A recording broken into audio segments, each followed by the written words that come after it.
শ্রোতা বন্ধুরা, সবাইকে স্বাগতম। আজ আমি পড়ছি হুমায়ুন আহমেদের একটি বিখ্যাত ছোট গল্প, পিঁপড়া। আপনার অসুখটা কি বলুন। রোগী কিছু বলল না, পাশে বসে থাকা সঙ্গীর দিকে তাকালো। Doctor Nurul Afsar, MRCP DPS, অত্যন্ত বিরক্ত হলেন। তার বিরক্তির তিনটি কারণ আছে। প্রথম কারণ হচ্ছে ৮টা বেজে গেছে, রোগী দেখা বন্ধ করে বাসায় যেতে হবে, আজ তার শালিকার জন্মদিন। দ্বিতীয় কারণ হচ্ছে গ্রাম থেকে আসা রোগী তিনি পছন্দ করেন না। এরা হয় বেশি কথা বলে, নয় একেবারেই কথা বলে না। ভিজিটের সময় হলে দরদাম করার চেষ্টা করে, হাত কষলে মুখে তেলতেলে ভাব ফুটিয়ে বলে, কিছু কম করা যায় না ডাক্তার সাহেব, গরিব মানুষ। আজকের এই রোগীকে অপছন্দ করার তৃতীয় কারণটি তেমন গুরুত্বপূর্ণ নয়, তবু নুরুল আফসার সাহেবের কাছে এই কারণটি প্রধান বলে মনে হচ্ছে। লোকটির চেহারা নির্বোধের মতো। এই ধরনের লোক নিজের অসুখটাও ঠিকমতো বলতে পারে না, অন্য একজনের সাহায্য লাগে। বলুন, তাড়াতাড়ি বলুন, আমার অন্য কাজ আছে। লোকটি কিছু বলল না, গলা খাঁকারি দিয়ে সঙ্গীর দিকে তাকালো। ভাবখানা এরকম যে অসুখের কথাবার্তা সঙ্গী বলবে, সেও কিছু বলছে না। ডাক্তার নুরুল আফসার হাত ঘড়ির দিকে এক ঝলক তাকিয়ে বললেন, গরু ছাগল তার কি অসুখ বলতে পারে না, তাদের অসুখ অনুমানে ধরতে হয়। আপনি তো আর গরু ছাগল না, চুপ করে আছেন কেন? নাম কি আপনার? রোগী কিছু বলল না। তার সঙ্গী বলল, ওনার নাম মকবুল, মোহাম্মদ মকবুল হোসেন ভূঁইয়া। নামটাও অন্য আরেকজনকে বলে দিতে হচ্ছে। আপনি কি কথা বলতে পারেন? পারি। কি নাম আপনার? মোহাম্মদ মকবুল হোসেন ভূঁইয়া। বয়স কত? 52। আপনার সমস্যাটা কি? রুগী মাথা নিচু করে ফেলল। নুরুল আফসার সাহেবের ধারণা হলো অস্বস্তিকর কোনো অসুখ, যার বিবরণ সরাসরি দেওয়া মুশকিল। আর তো সময় দিতে পারবো না, আমাকে এক জায়গায় যেতে হবে। যদি কিছু বলার থাকে এক্ষুনি বলবেন, বলার না থাকলে চলে যান। রুগী আবার গলা খাঁকারি দিল। তার সঙ্গী বলল, ওনার অসুখ কিছু নাই। অসুখ কিছু নেই? তা এসেছেন কেন? ওনারে পিঁপড়ায় কামড়ায়। কি বললেন? পিঁপড়ায় কামড়ায়, পিপিলিকা। ডাক্তারি করতে গেলে অধৈর্য হওয়া চলে না, রোগীদের সঙ্গে রাগারাগি করাও চলে না, এতে পসার কমে যায়। রোগের বিবরণ শুনে বিস্মিত হওয়াও পুরোপুরি নিষিদ্ধ। রোগের ধরন ধারণ যতই অদ্ভুত হোক, ভান করতে হয় যে এ জাতীয় রোগের কথা তিনি শুনেছেন এবং চিকিৎসা করে সুস্থও করেছেন। নুরুল আফসার সাহেব ডাক্তারের এইসব সাধারণ বিষয়কানুন মেনে চলার চেষ্টা করেন, আজ মানতে পারলেন না। ধমকের স্বরে বললেন, পিঁপড়ায় কামড়ায় মানে? রোগী পকেটে হাত দিয়ে একটু কাগজ বের করে বলল, চিঠিটা পড়েন, চিঠির মধ্যে সব লেখা আছে। কার চিঠি? কাশেম সাহেব। কাশেম সাহেবকে? এমবিবিএস ডাক্তার, আমাদের অঞ্চলের, খুব ভালো ডাক্তার। উনি আপনার কাছে আমাকে পাঠাইছেন। বলছেন নাম বললে আপনি চিনবেন, উনি আপনার ছাত্র। নুরুল আফসার সাহেব কাশেম নামের কোনো ছাত্রের নাম মনে করতে পারলেন না। কাশেম বহুল প্রচলিত একটি নাম, ক্লাসে প্রতি বছরই দু একজন কাশেম থাকে। এ কোন কাশেম কে জানে? স্যার চিনেছেন? চিনি না বলাটা ঠিক হবে না, পুরনো ছাত্ররা রোগী পাঠায়, এদেরকে খুশি রাখা দরকার। কাজেই আফসার সাহেব শুকনো হাসি হেসে বললেন, হ্যাঁ চিনেছি। কি লিখেছে দেখি? উনি স্যার আপনাকে সালাম দিয়েছেন। আচ্ছা আচ্ছা, ঠিক আছে, দেখি চিঠিটা দেখি। চিঠি দেখে ডাক্তার সাহেবের ভুরু কুঞ্চিত হলো। বাঙালি জাতির সবচেয়ে বড় দোষ, এরা কোনো জিনিস সংক্ষেপ করতে পারে না।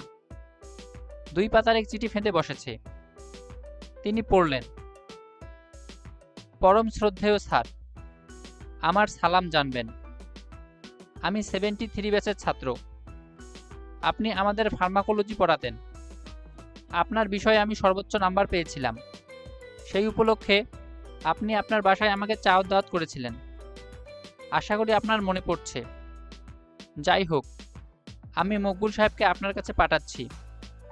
মকবুল এই অঞ্চলের অত্যন্ত ধনবান ব্যক্তি। সে 4 বছর ধরে অদ্ভুত এক ব্যাধিতে ভুগছে। একে ব্যাধি বলা যাবে না, কিন্তু অন্য কোনো নামও আমি পাচ্ছি না। ব্যাপারটা হচ্ছে, তাকে সবসময় পিঁপড়ায় কামড়ায়। বুঝতে পারছি বিষয়টা আপনার কাছে খুবই হাস্যকর মনে হচ্ছে। শুরুতে আমার কাছেও তাই মনে হয়েছিল। আমি ভেবেছিলাম এটা এক ধরনের মানসিক ব্যাধি, বর্তমানে আমার সেই ধারণা পুরোপুরি ভেঙে গেছে। আমি নিজে লক্ষ্য করেছি, মকবুল সাহেব কোথাও বসলেই সারি সারি পিঁপড়া তার কাছে আসতে থাকে। পীর ফকির তাবিজ ঝাড়ফুঁক জাতীয় আধিভৌতিক চিকিৎসা সবই করানো হয়েছে, কোনো লাভ হয়নি। আমি কোনো উপায় না দেখে আপনার কাছে পাঠালাম। আপনি ব্যাপারটা দয়া করে হেসে উড়িয়ে দিবেন না। বিনীত, আপনার একান্ত অনুগত ছাত্র Abul Kashem, blue star pharmacy, Nandail, Kendua.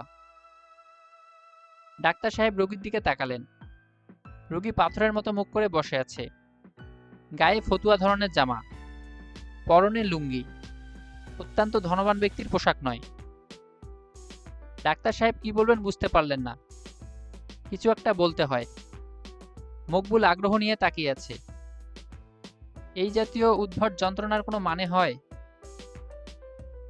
পিঁপড়া কামড়ায় আপনাকে? জি স্যার, কোনো এক জায়গায় বসে থাকলেই পিঁপড়া এসে ধরে। নুরুল আফসার সাহেব একবার ভাবলেন বলবেন, আপনি কি রসগোল্লা নাকি যে পিঁপড়া আপনাকে ছেঁকে ধরবে? শেষ পর্যন্ত বললেন না। বড় কষ্টে আছি স্যার, যদি ভালো করে দেন সারা জীবন কেনা গোলাম হয়ে থাকবো। টাকা পয়সা কোনো ব্যাপার না স্যার, টাকা যা লাগে লাগুক। আপনার কি অনেক টাকা? জি স্যার। কি পরিমাণ টাকা আছে? রুগী কোনো জবাব দিল না।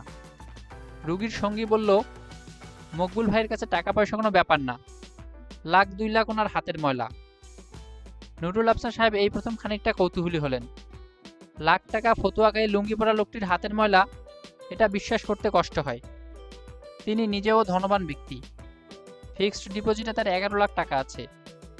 এই টাকা সঞ্চয় করতে গিয়ে জীবন পানি করে দিতে হয়েছে। ভোর 6টা থেকে রাত 12টা, এক মুহূর্তের বিশ্রাম নেই।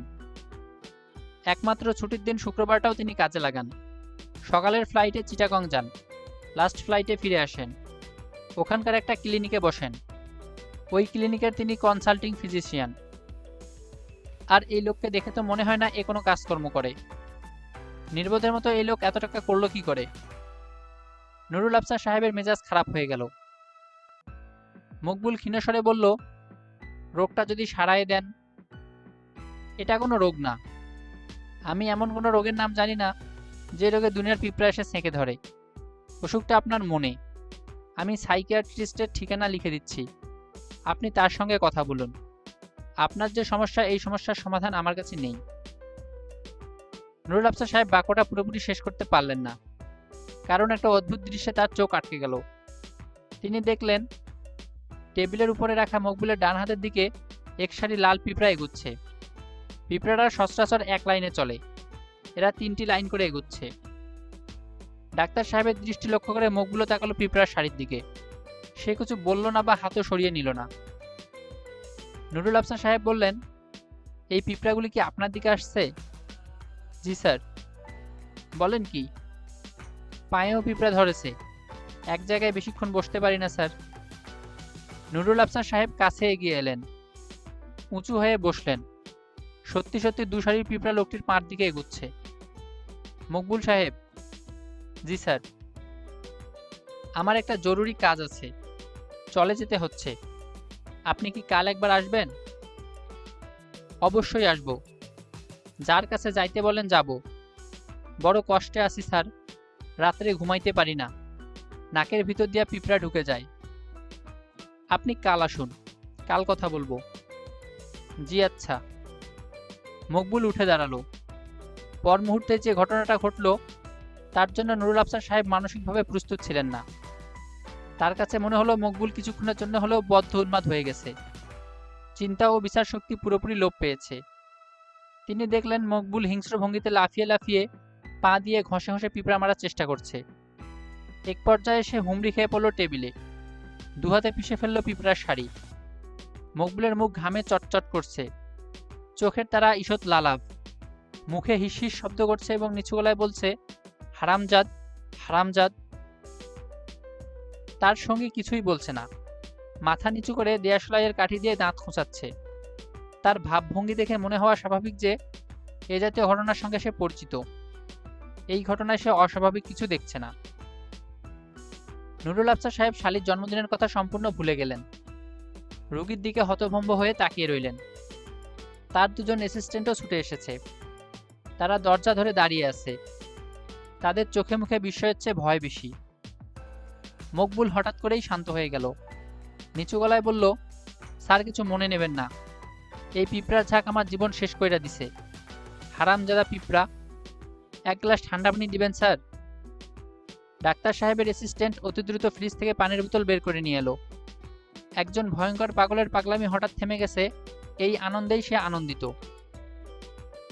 মকবুল পানির গ্লাস হাতে নিয়ে বসে রইল। পানি মুখে দিল না। মাথা নিচু করে বিড়বিড় করে বলল, যেখানেই যাই সেইখানেই পিঁপড়া। কি করব কন? যে খাটে ঘুমাই সেই খাটের পায়ের নিচে বিরাট বিরাট মাটির সরা, সরা ভর্তি পানি। তাতেও লাভ হয় না। লাভ হয় না? জি না। কেমনে কেমনে জানি বিছানায় পিঁপড়া ওঠে। ঘন্টায় ঘন্টায় বিছানার চাদর বদলাইতে হয়। বলেন কি? সত্যি কথা বলতেছি জনাব, একবর্ণ মিথ্যা না। যদি মিথ্যা হয় তা হইলে যেন আমার শরীরে কুষ্ঠ হয়। আমি জনাব এক জায়গায় বেশিক্ষণ থাকতেও পারি না, জায়গা বদল করতে হয়। আমার জীবন শেষ। ডাক্তার সাহেব এক দৃষ্টিতে তাকিয়ে রইলেন। যে লোকটিকে শুরুতে মনে হয়েছিল কথা বলতে পারে না, এখন দেখা যাচ্ছে সে প্রচুর কথা বলতে পারে। এটাই স্বাভাবিক। গ্রামের লোকজনের প্রাথমিক ইনহিবিশন কেটে গেলে প্রচুর কথা বলে। প্রয়োজনের কথা বাদ দিয়ে অপ্রয়োজনের কথাই বলে বেশি। চিকিৎসায় কোনো ত্রুটি করে নাই জনাব। কেরোসিন তেলে কর্পূর দিয়ে সেই তেল শরীরে মাখছি, যদি গন্ধে পিঁপড়া না আসে। প্রথম 2-1 দিন লাভ হয়, তারপর হয় না, পিঁপড়া আসে। এমন জিনিস নাই যে শরীরে মাখি নাই, যে যা বলেছে মাখছি। একজন বলল বাদুড়ের গু শরীরে মাখলে আরাম হইব, সেই বাদুড়ের গুও মাখলাম। এর চেয়ে জনাব আমার মরণ ভালো। ডাক্তার সাহেব তার অ্যাসিস্ট্যান্টের দিকে তাকিয়ে বললেন, বাসায় টেলিফোন করে দাও যে আমি একটা ঝামেলায় আটকে পড়েছি, আসতে দেরি হবে। আর আমাদের চা দাও। আপনি চা খান তো? জি স্যার, চা খাই। চা খেতে খেতে বলুন কিভাবে এটা শুরু হলো? প্রথম কখন পিঁপড়া আপনার দিকে আকৃষ্ট হলো? একটু গোপনে বলতে চাই জনাব। গোপনে বলার ব্যাপার আছে কি? জি আছে। বেশ, গোপনেই বলবেন। আগে চা খান। লোকটা চা খেলো নিঃশব্দে। চা খাবার সময় একটি কথাও বলল না। তার কথা বলার ইচ্ছা সম্ভবত ঢেউয়ের মতো আসে। ঢেউ যখন আসে তখন প্রচুর বকবক করে। ঢেউ থেমে গেলে চুপচাপ হয়ে যায়। তখন কথা বলে তার সঙ্গী। এখন সঙ্গীই কথা বলছে। ডাক্তার সাহেব, সবচেয়ে বেশি ফল হয়েছে যে চিকিৎসায়, সেটাই তো বলা হয় নাই। মকবুল ভাই, ওই চিকিৎসার কথা বলেন। তুমি বলো। এই চিকিৎসা মকবুল ভাই নিজেই বাইট করছে। বিষে বিষক্ষয় চিকিৎসা। গুড়ের গন্ধে পিঁপড়া সবচেয়ে বেশি আসে। মকবুল ভাই করলেন কি? সারা শরীরে গুড় মাখলেন। এতে লাভ হয়েছিল। 7 দিন কোনো পিঁপড়া আসে নাই। মকবুল গম্ভীর গলায় বলল, 7 দিন না, 5 দিন। ডাক্তার সাহেব বললেন, 5 দিন পর আবার পিঁপড়া আসা শুরু হলো? জি। পিঁপড়ার হাত থেকে বাঁচার জন্য মনে হয় অনেক কিছুই করেছেন। জি, নদীর মাঝখানে নৌকা নিয়ে কয়েকদিন ছিলাম। 3 দিন আরামে ছিলাম। 4 দিনের দিন পিঁপড়া ধরল। সেখানে পিঁপড়া গেল কিভাবে? জানি না জনাব। অভিশাপ। কিসের অভিশাপ? আপনারে গোপনে বলতে চাই। ডাক্তার সাহেব গোপনে বলার ব্যবস্থা করলেন। পুরো ব্যাপারটায় তিনি এখন উৎসাহ পেতে শুরু করেছেন। শালির জন্মদিনের কথা মাঝে মাঝে মনে হচ্ছে। খানিকটা অস্বস্তি বোধ করছেন এই পর্যন্তই। কোনো রোগীর ব্যাপারে এ জাতীয় কৌতূহল তিনি এর আগে বোধ করেননি। অবশ্য এই লোকটিকে রোগী বলতেও বাধছে। কাউকে পিঁপড়া ছেকে ধরে এটা নিশ্চয় কোনো ব্যাধির পর্যায়ে ফেলা যাবে না। ঘর থেকে সবাইকে সরিয়ে দেওয়া হয়েছে। মকবুলের সঙ্গীও নেই। দরজা ভেজানো। মকবুল নিচু গলায় কথা শুরু করলো। জনাব, আপনারে আমি আগেই বলছি আমি টাকা পয়সাওয়ালা লোক। আমাদের টাকা পয়সা আজকালকার না। ব্রিটিশ আমলে আমার দাদাজান পাকা দালান দেন। দাদাজানের 2টা হাতি ছিল। একটার নাম ময়না, অন্যটার নাম সুরভি। 2টাই মাদি হাতি। ওই প্রসঙ্গ থাক, আপনি পিঁপড়ার প্রসঙ্গেও আসুন। আসতেছি। আমি পিতামাতার একমাত্র সন্তান। বিরাট ভূসম্পত্তির মালিক। টাকা পয়সা, ক্ষমতা এইসব জিনিস বেশি থাকলে মানুষের স্বভাব চরিত্র ঠিক থাকে না। আমারও ঠিক ছিল না। আপনারা যারা চরিত্র দোষ বলেন তাই হইল। 15-16 বছর বয়সেই। বিরাট বাড়ি, সুন্দরী মেয়ে ছেলের অভাব ছিল না, দাসীবাদী ছিল, দরিদ্র আত্মীয় স্বজনের মেয়ে বউরা ছিল। আমারে একটা কঠিন কথা বলার বা শাসন করার কেউ ছিল না। আমার মা অবশ্য জীবিত ছিলেন। কেউ কেউ তার কাছে বিচার নিয়ে গেছে, লাভ হয় নাই, উল্টা আমার ধমক খাইছে। আপনি বিয়ে করেননি? জি, বিবাহ করেছি। বিবাহ করব না কেন? দুটি বিবাহ করেছি, সন্তানাদি আছে। স্বভাব নষ্ট হলে বিয়ে শাদী করলেও ফায়দা হয় না। মেয়ে ছেলে দেখলেই। আপনি আসল জায়গায় আসুন, আজে বাজে কথা বলে বেশি সময় নষ্ট করছেন। জি, আসতেছি। বছর 5 আগে আমার দূর সম্পর্কীয় এক বোনের মেয়ের উপর আমার চোখ পড়ল। 14-15 বছর বয়স, গায়ের রং একটু ময়লা, কিন্তু স্বাস্থ্য ভালো। আমার চরিত্র তো কারো অজানা নয়। মেয়ের মা মেয়েকে আগলায় রাখে, খুব বজ্জাত মা। মেয়েকে নিয়ে আমার মার ঘরের মেঝেতে ঘুমায়। এত কিছু কইরাও লাভ হইল না। এক রাতে ঘটনা ঘটে গেল। কি বললেন? ঘটনা ঘটে গেল? জি। আশ্চর্য ব্যাপার, আপনি যেভাবে বলছেন তাতে মনে হচ্ছে খুবই তুচ্ছ একটা ব্যাপার। জিনিসটা তুচ্ছই, কিছুই না, বলে সে হাসতে লাগলো। হাসবেন না, হাসির কোনো ব্যাপার না। জি আচ্ছা, তারপর কি হলো? ওই বজ্জাত মা সেই রাইতে মেয়েটারে ইঁদুর মারা বিষ খাওয়াইয়া দিল, আর নিজে একটা দড়ি নিয়ে বাড়ির পিছনে একটা আম গাছে ফাঁস নিল। আমারে বিপদে ফেলার চেষ্টা, আর কিছু না। মাগি চূড়ান্ত বজ্জাত। আমি চিন্তায় পড়লাম। 2টা মৃত্যু সোজা কথা না, থানা পুলিশ হবে। পুলিশ তো এই জিনিসটাই চায়, এরা বলবে খুন করা হয়েছে। আপনি খুন করেননি? আরে না, খুন করব কি জন্যে? আর যদি খুনের দরকারও হয় নিজের ঘরে কেন খুন করব? কাউরে খুন করতে হলে জায়গার অভাব আছে? খুন করতে হয় নদীর উপরে, রক্ত ধুয়ে ফেলা যায়। তারপর লাশ বস্তার ভেতর ভইরা চুন মাখিয়ে 4-5টা ইট বস্তার ভিতর দিয়ে নদীতে ফেলে দিতে হয়। এই জন্মের জন্য নিশ্চিন্ত, কোনো সম্বন্ধীর পুতো কিছু জানবো না। আপনি খুনও করেছেন? জি না, দরকার হয় নাই। যেটা বলতেছিলাম সেটা শুনেন। ঘরে 2টা লাশ। আমি বললাম, খবরদার লাশের গায়ে কেউ হাত দিবা না, যে রকম আছে সেরকম থাক। আমি নিজে গিয়ে থানার ওসি সাহেবরা আনতেছি। ওসি সাহেব আইয়া যা করার করব। থানা আমার বাড়ি থেকে 15 মাইল দূর। পানসি নৌকা নিয়ে গেলাম। দারোগা সাহেব আর থানা স্টাফের জন্য 5,000 টাকা নজরানা নিয়ে গেলাম। গিয়া দেখি বিরাট সমস্যা। দারোগা সাহেব গিয়েছেন বোয়ালমারি ডাকাতি মামলার তদন্তে, ফিরলেন পরের দিন। তারে নিয়ে আমার বাড়িতে আসতে লাগলো 3 দিন। বর্ষাকাল, গরমের দিন, 3 দিনে লাশ পচে গেছে, বিকট গন্ধ। দারোগা সাহেবরে নিয়ে কাঁঠাল গাছের কাছে গিয়ে দেখি অদ্ভুত দৃশ্য। লাখ লাখ লাল পিঁপড়া লাশের শরীরে। মনে হইতেছে মাগি সারা শুলে লাল চাদর। মেয়েটারও একই অবস্থা, মুখ হাত না কিছুই দেখার উপায় নাই, পিঁপড়ায় সব ঢাকা। মাঝে মাঝে সবগুলি পিঁপড়া যখন একসঙ্গে নড়ে, তখন মনে হয় লাল চাদর কেউ যেন ঝাড়া দিল। ডাক্তার সাহেব তিক্ত গলায় বললেন, আপনি তো দেখি খুবই বদলোক।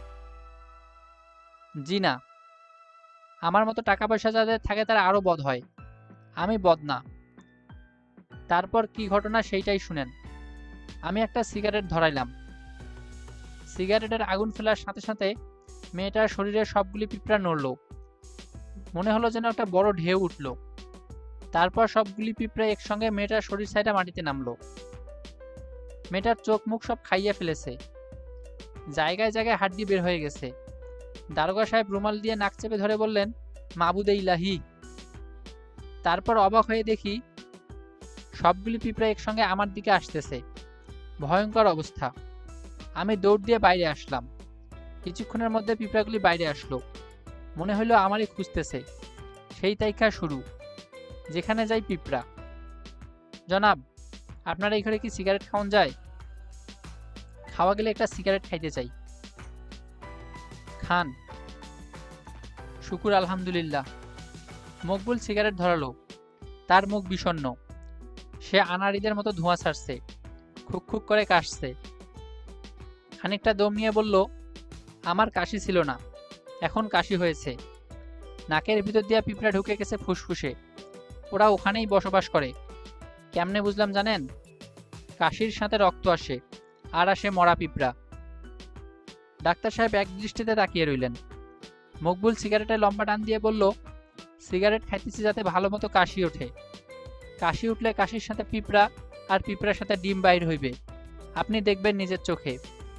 আমি ঘোষণা দিছি, যে আমার পিঁপড়ার হাত থেকে বাঁচাইতে পারবো তারে আমি নগদ 2 লাখ টাকা দিব। আমি বদলোক হইতে পারি, কিন্তু আমি কথার খেলাপ করি না। আমি টাকা সাথে নিয়ে আসছি, আপনি আমারে বাঁচান।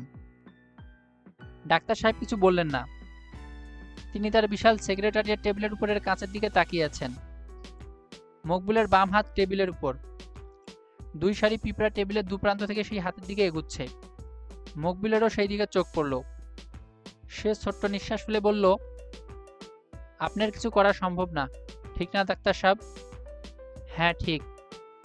আমি জানতাম আমার মরণ পিঁপড়ার হাতে। মকবুল মন্ত্রমুগ্ধের মতো এগিয়ে আসা পিঁপড়ার সাইড দিকে তাকিয়ে আছে। তার চোখ চকচক করছে।